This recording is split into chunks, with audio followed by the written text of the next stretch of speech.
Chapter 29.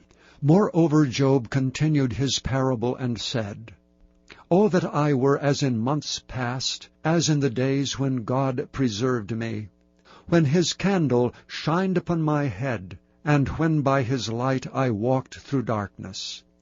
As I was in the days of my youth, when the secret of God was upon my tabernacle, when the Almighty was yet with me, when my children were about me, when I washed my steps with butter, and the rock poured me out rivers of oil, when I went out to the gate through the city, when I prepared my seat in the street. The young men saw me and hid themselves, and the aged arose and stood up. The princes refrained talking, and laid their hand on their mouth. The nobles held their peace, and their tongue cleaved to the roof of their mouth. When the ear heard me, then it blessed me, and when the eye saw me, it gave witness to me, because I delivered the poor that cried, and the fatherless, and him that had none to help him.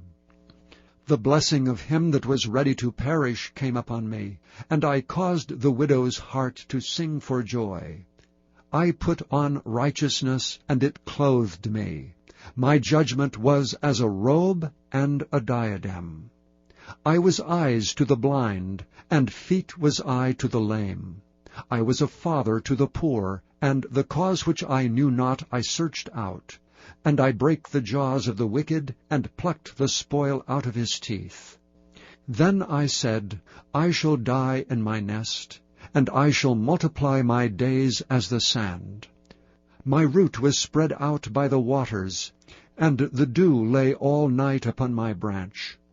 My glory was fresh in me, and my bow was renewed in my hand. Unto me men gave ear, and waited, and kept silence at my counsel.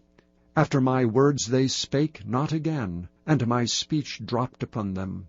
And they waited for me as for the rain, and they opened their mouth wide as for the latter rain. If I laughed on them, they believed it not, and the light of my countenance they cast not down. I chose out their way, and sat chief, and dwelt as a king in the army, as one that comforteth the mourners.